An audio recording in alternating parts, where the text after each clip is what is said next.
Congratulations to New York. Today, technically yesterday, 50 plus hemp farmers can now legally cultivate THC cannabis for the Empire State. For this year, we're going to do a little wrap up of it on a quick episode of Cannabis Legalization News.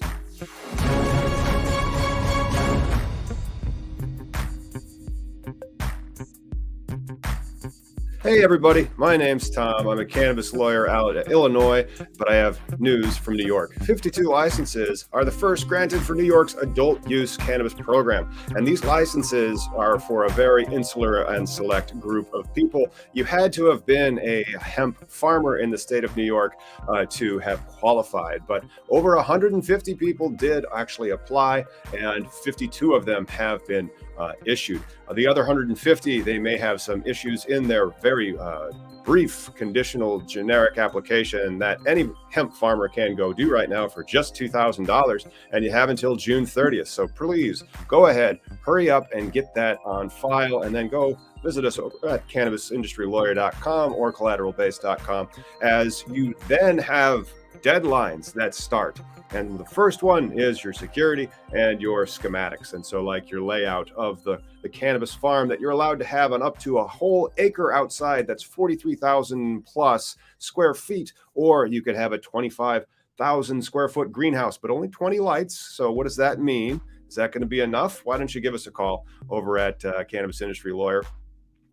That's our tag on Instagram. You can do that. Of course, this is YouTube, so I might as well remind people to hit like and also subscribe to this channel, especially if you are in the industry, because every Wednesday we do our cannabis legalization news program where we do a roundup, and then on Sundays we have our guests. Now, what has the state of New York and their OCM and the people that are actually, involved in the New York industry have to say about it? Let's go over their quotes that were released in this press release from the governor's office. So at the TLD right there, that's the top level domain. It's governor.ny.gov. And she went on to quote, "New York farms have been the backbone of our state's economy since before the American Revolution, and now New York's farms can be at the center of the most equitable cannabis industry in the nation." Every governor likes to say that their cannabis industry is the most equitable one in the nation. I don't know of any governor that, except for maybe Glenn Youngkin. Glenn Youngkin doesn't. Maybe also Governor Tate Reeves and Christy Nome, but we prattle on. So she says how proud she is of the work that the Office of Cannabis Management and Cannabis Control Board are doing to get adult use cannabis sales up and running as fast as possible without compromising on their mission to uplift communities and individuals most impacted by the war on drugs. She said cannabis prohibition in that one. Okay, so then we have Assembly Majority Leader Crystal Peoples-Stokes. She was one of the main sponsors of the MRTA, the Marijuana Regulation and Tax Act out of New York. New York State continues to lead the nation in an equity-focused cannabis industry. The approval of the first 52 provisional licenses, they don't call them conditional, they call them provisional in what New York is doing, are responsible to start the NYS cannabis industry by granting cultivators the ability to produce enough product and inventory for social equity retail dispensaries to meet initial demand. This is where it's going to get dicey.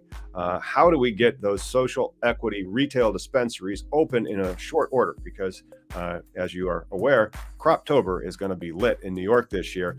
Up to, I think there's up to 250 hemp farmers that could, in theory, qualify for these provisional types of licenses. You have a 25,000 square foot acre, 25,000 square foot greenhouse that you could throw up with only 20 lights. But, if the point of the light is to do something, to stop something from being induced into doing something, you might be able to run a fairly large greenhouse 12 months out of the year. Okay, so Senator Liz Krueger, she also had a quote, and she was one of the main sponsors of the MRTA as well. The approval of these licenses will help ensure an adequate supply of cannabis when the first round of social and economic equity adult use retail stores open later this year. Knocking on wood here, really hope they open.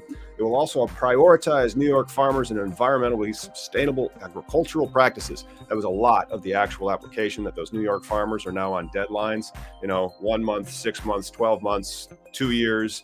You can read all of it on OCM's website. They have some information on it, and more regulations will be forthcoming probably as early as May, which is really, really great. And then we have the Cannabis Control Board Chair, Tremaine Wright. He has a quote. Today represents a huge step in our efforts to establish an adult use cannabis industry in New York. We couldn't be more excited to approve 52 small farms across the state to start cultivating cannabis for adult consumption. That is just fantastic. And if you're one of those farmers, congratulations. That's how they're doing it in New York.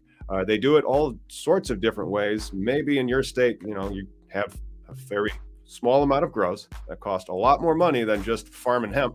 And well, the lawsuits are over, but they still have to get them rescored. Thanks, guys. I hope that you're having a wonderful Good Friday, and I'll see you maybe on Sunday or the next time that we do some cannabis legalization news. Big shout out to all the members of the channel. They are in the credits. They